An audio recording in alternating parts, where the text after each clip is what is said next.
1 অক্টোবৰ তাৰিখৰ পৰা অসমত আধাৰ কাৰ্ড ইস্যু কৰাটো অধিক জটিল হৈ পৰিব। নমস্কাৰ সকলোকে আজিৰ এই ভিডিঅ'লৈ স্বাগতম জনাইছো। আজি অসমৰ মুখ্যমন্ত্ৰী ডক্টৰ হিমন্ত বিশ্ব শৰ্মাই এক সংবাদমেল সম্বোধন কৰি আধাৰ কাৰ্ড সম্বন্ধে কেইবাটাও গুৰুত্বপূৰ্ণ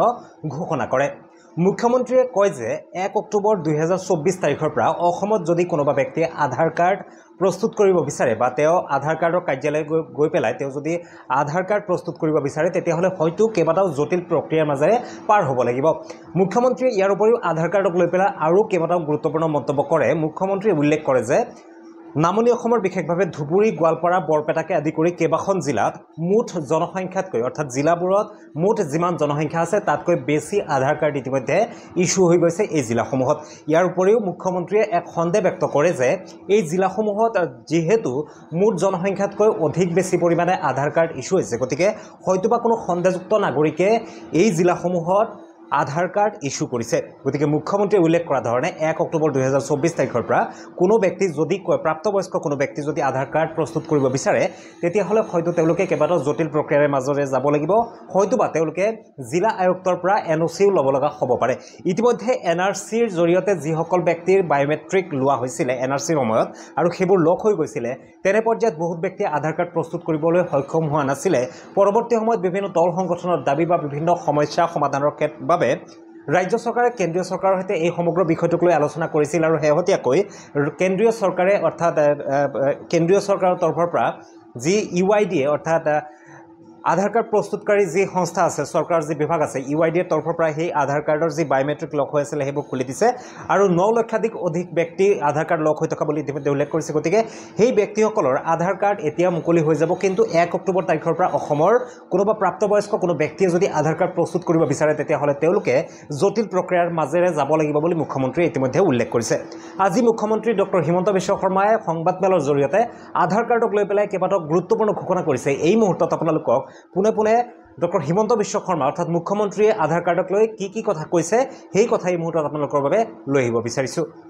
আপোনালোকে জানে যে আমি 9,55,000 যি আধাৰ বন্ধ হৈ আছিল সেই আধাৰখিনি আমি মুকলি কৰি দিয়াৰ বাবে কেন্দ্ৰীয় চৰকাৰে নিৰ্দেশ দিছে আৰু অহা 2 দিনৰ ভিতৰত UDIও ইয়াৰ যিটো প্ৰটোকল কেনেকৈ পাব কি পাব তাক দিব আৰু এই বন্ধ হৈ থকা আমাৰ আবেদনকাৰীসকলে আধাৰ পোৱা আৰম্ভ কৰিব। মই ভাবোঁ যে ছেপ্টেম্বৰৰ ভিতৰতে তেওঁলোকে আধাৰ পাব। কিন্তু আধাৰক লৈ নতুন এটা সমস্যা হৈছে যে অসমৰ বহুকেইখন জিলাত ধুবুৰী, গোৱালপাৰা আদিত জনসংখ্যাতকৈ বেছি আধাৰ কাৰ্ড ইস্যু হৈছে। धुबुरी में कितना हुआ? 105%। ग्वालपारा और कहाँ? हाँ, तो जनसंख्यात करी आधार बेसी उलाई गई। तार माने कोने आधार लैसे जे डेफिनेटली करबात নহয় करबात सन्देहयुक्त लोकेও आधार लब सक्षम হৈছে। অসম চৰকাৰে অহা 10 দিনৰ ভিতৰত এটা আমি নোটিফিকেশন ইস্যু কৰিম যে যদি আপুনি অৰিজিনালি NRCত আবেদন কৰা নাছিল তেতিয়াহলে আপুনি অসমত আধাৰ নাপাব। নাম থাকা আৰু নাথাকা পিছৰ কথা, কিন্তু অন্তত আবেদনকাৰী হ'ব লাগিব। তাৰমানে 14ত NRCৰ কাৰণে আমি আবেদন কৰিছিলো, আমাৰ নাম থাকা নাথাকা ই এটা দ্বিতীয় বিতৰ্ক, কিন্তু সেই সময়ত যদি আমি NRC আবেদনেই কৰা নাছিলো নিজৰ নামটো সোমোৱাবৰ কাৰণে, তাৰমানে আমি অসমত নাছিলোৱে। বুজি পাইছা কথাখিনি? মোৰ আবেদনখন গ্ৰাহ্য হ'ব অগ্ৰাহ্য হ'ব দ্বিতীয় কথা, কিন্তু মই আবেদনেই কৰা নাছিলো। তাৰমানে মই 2014 চনৰ পিছত অসমত আমি প্ৰৱেশ কৰিছো। ই এটা প্ৰাইমা ফেচি ধাৰণা ল'ব পৰা যায়। সেই কাৰণে এতিয়া আমি অসমত আধাৰ কাৰ্ড দিয়া সিস্টেমটো এই 9,55,000 মানুহে আধাৰ কাৰ্ড লৈ যোৱাৰ পিছতে নতুন মানুহে আধাৰ কাৰ্ড বিচাৰিলে বিশেষকৈ এডাল্ট পপুলেশ্যন যদি 16 বছৰৰ ওপৰ পপুলেশ্যনে আধাৰ কাৰ্ড বিচাৰে তাক আমি খুব পুংখানুপুংখভাৱে আমি বিবেচনা কৰিম এতিয়াৰ পৰা পোনে পোনে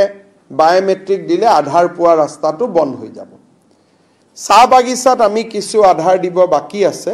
সেইকাৰণে চাহ বাগিচাৰ লোকৰ কাৰণে এতিয়া আমাৰ এইটো নিৰ্দেশ প্ৰযোজ্য নহব কিন্তু বাকি জিলাসমূহত প্ৰাপ্তবয়স্ক লোকৰ কাৰণে আমি আধাৰ পোৱাটো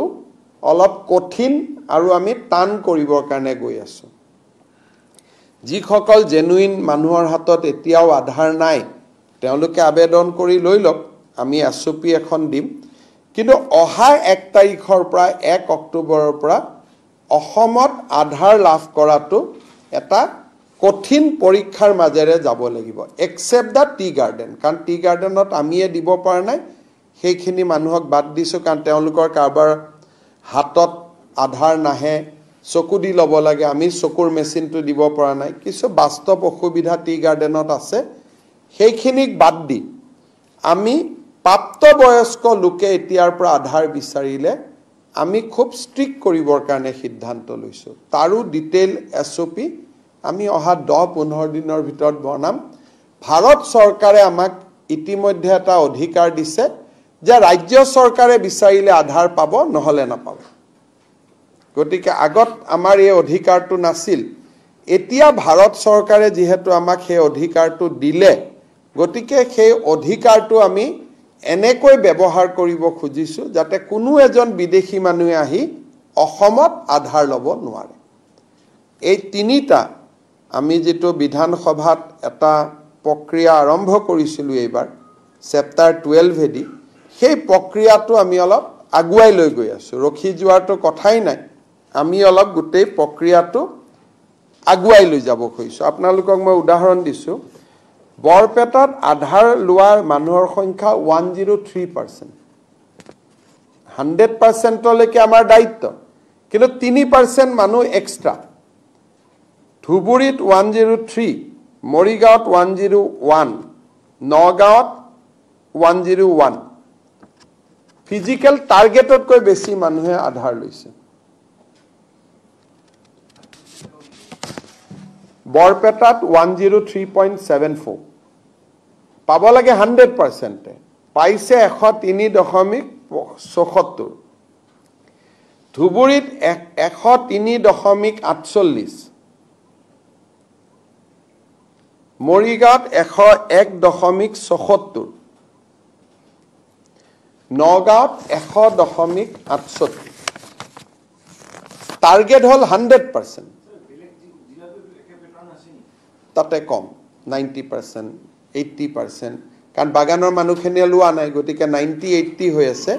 এইকেইখন জিলাত প্ৰজেক্টেড পপুলেশ্যনতকৈ বেছি আধাৰ পাইছে এতিয়া আমি কৰিব খুজিছো কি যে আধাৰ লাগিলে লব লাগিলে এনআৰসিত আবেদন কৰা নম্বৰটো লগত দিব লাগিব পুৱা নোপোৱাটো কোনেও না আমি হেতুলৈকে যাব খোজা নাই যেটো কোৰ্টত বিচাৰাধীন হৈ আছে কিন্তু এটলিষ্ট মই যে আবেদন কৰিছিলো সেই প্ৰমাণটো দিব লাগিব